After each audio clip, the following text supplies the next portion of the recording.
മികവുറ്റ സെലക്ഷനുകൾ, അതും മറ്റെവിടെയും ലഭിക്കാത്ത വിലകളിൽ. സൻഹ ഫാഷൻ, തിരൂർ.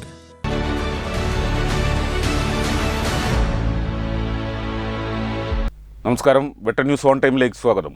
കല്യാണം ഇനി വേറെ level. Basid wedding mall, Basid arcade, Poongottukulam, Tirur.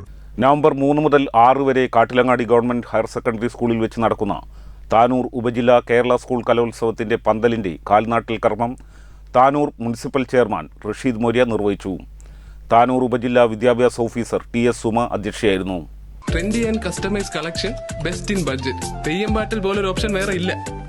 Tanur നഗരസഭ പൊതുമരാമത്ത് സ്ഥിരം സമിതി അധ്യക്ഷ രാധിക ശശി, കൗൺസിലർമാരായ Sujitha M, Arifa Saleem, Kattilangadi government higher secondary school principal Sreelatha P Krishnan, പ്രധാനാധ്യാപിക VN Shiji, HM forum convener NB Biju Prasad, വിവിധ സബ് കമ്മിറ്റി കൺവീനർമാരായ റഹീം കുണ്ടൂർ, KP അബ്ദുൽ ജലീൽ, MA റഫീഖ്, സിദ്ദീഖ് മുന്നിയൂർ എന്നിവർ പ്രസംഗിച്ചു. സംഘാടക സമിതി അംഗങ്ങളായ സാദത്ത്, നിഷ, അബ്ദുൾ അസീസ്, രമേശ് ബാബു, ഫാത്തിമ സുഹ്റ എന്നിവർ പങ്കെടുത്തു. നവംബർ 3, 4, 5, 6 തീയതികളിൽ നടക്കുന്ന സ്കൂൾ കലോത്സവത്തിന് വിപുലമായ സൗകര്യങ്ങളാണ് സംഘാടക സമിതി ഒരുക്കിയിട്ടുള്ളത്. കലോത്സവത്തിന്റെ ഉദ്ഘാടനം നവംബർ 3 വൈകിട്ട് 3 മണിക്ക് സംസ്ഥാന ഹജ്ജ് വഖഫ് കായിക വകുപ്പ് മന്ത്രി V അബ്ദുറഹ്മാൻ നിർവഹിക്കും. വെട്ടം ന്യൂസ്, താനൂർ.